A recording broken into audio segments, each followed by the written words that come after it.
Happy Monday. If you are doing the whole meatless Monday thing, then this could possibly be a recipe for you. I don't know about you, but honestly, kale has gotten on my nerves, or it did when people were all about kale.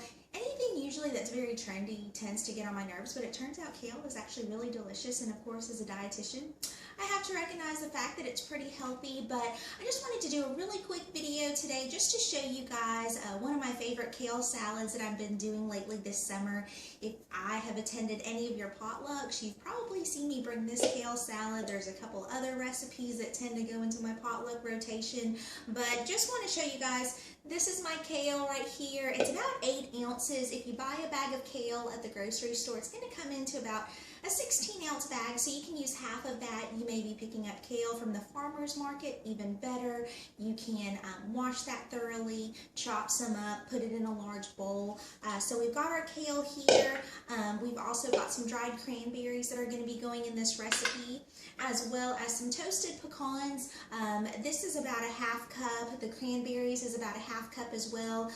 These pecans went into the oven for about 5 to 10 minutes at 350. You can toss them around. You don't want them getting burnt. Last thing people want to taste is burnt nuts. Gross. But perfectly toasted pecans taste really wonderful, especially in this salad. And then we've got about 2 ounces of goat cheese. Typically, you're going to find it packaged. It's 4 ounces at the grocery store. You want the goat cheese chilled. And I'll be honest, there's really not a pretty way to crumble it up and get it out of the package. So you're going to see me on the struggle bus with this in just a little bit. And then we also have a diced Granny Smith apple that's going to be going in this salad as well. If you're worried at all about the apple browning, if this salad is sitting out, the acidity from the dressing that we're going to use is going to take care of that. So no worries at all. But what we'll go ahead and do is I'm just going to dump all these ingredients here. So nothing fancy with any of that kind of stuff. So you see we've got our cranberries going, as well as our apples. And then we also have our goat cheese that's going in here. See, like I said, it tends to take a little bit of a minute for it to kind of get out of here. So it's just going to be a little bit on the creamy side. But my favorite part, and my most important thing that I really wanted to focus on with the video today, was being able to show you guys how you can make your own dressing to really dress this up. Sometimes we make salads and we end up using store-bought dressings, which are super easy in a pinch, very convenient, but there's something really nice about knowing that you made your own dressing. You can really control the flavors and really be able to control the flavor profile. Again, a very cliche term I hate using, but very accurate in this situation. So what we're doing with our vinaigrette today is going to be very easy, and typically with a vinaigrette you're always going to want to have some type of base as well as an acid, and then there's usually some type of sweet component, and then some other flavors that may go into there in terms of fresh herbs, maybe some dried herbs. So I'll kind of show you what we've got going on right now. In terms of our base, I'm using olive oil. This is about 3 tablespoons right here. So we're going to be pouring that in right here, if you can see that okay.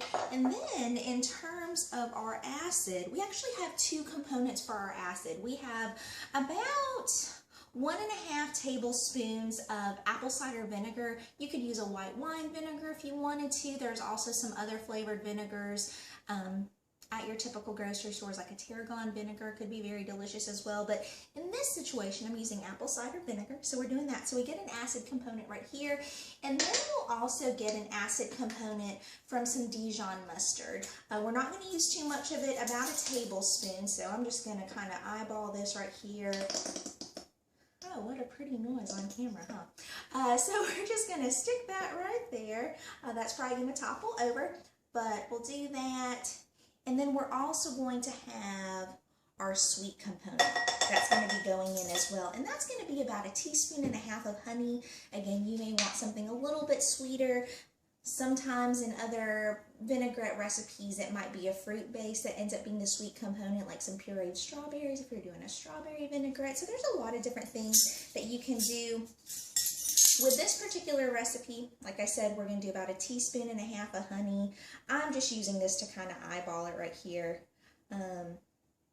I tend to like some things on the sweet side, so I'm adding a little bit more than usual. You may not like that. Again, the cool thing about doing your own vinaigrette is you can really play around with it. There are so many ideas on Pinterest, but this just kind of gives you one idea to start off with in terms of this salad and how that goes well. So we've got that here, and then I like to add a little bit of salt and pepper in there. I'm not going fancy with the freshly cracked pepper. That would probably look prettier on camera, but hey, we're all about convenience today. It's Monday, so we're just gonna do this and kind of whisk it around right here.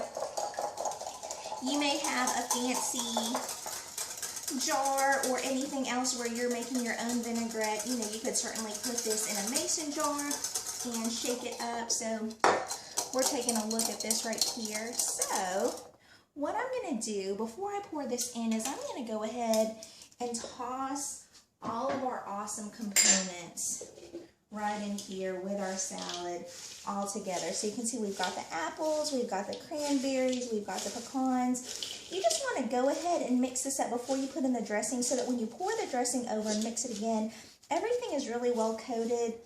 This goat cheese is being a problem child because, you know, it's on the softer side.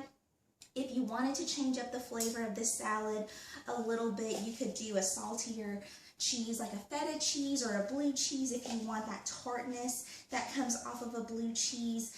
The thing about goat cheese is it tends to be neutral, but it does have a little bit of, I hate to say it, but a sourness to it, almost like buttermilk, which can be a little bit neutral, and it can really complement the other flavors of the salad. But again, it's a little bit finicky, and that's the sacrifice we have to make, and that is a-okay. And so what we're doing now is we're going to go ahead and pour in this dressing. It may not seem like this is a lot of dressing that's on here, but for something like this, you don't want your kale super saturated because then that's really going to hide the flavor of everything. You're really wanting the vinaigrette just to pull out the flavors overall. So we're kind of coating that up. Again, you may want your dressing to have a little bit more volume to it, so you may end up doubling the recipe just so that you can have your kale a little bit more saturated. Really though, you can kind of start to see how the kale is glistening from having that dressing on there. So nothing overly fancy. The nice thing about the apple is it adds some different texture in there. It's got a really nice bite to it.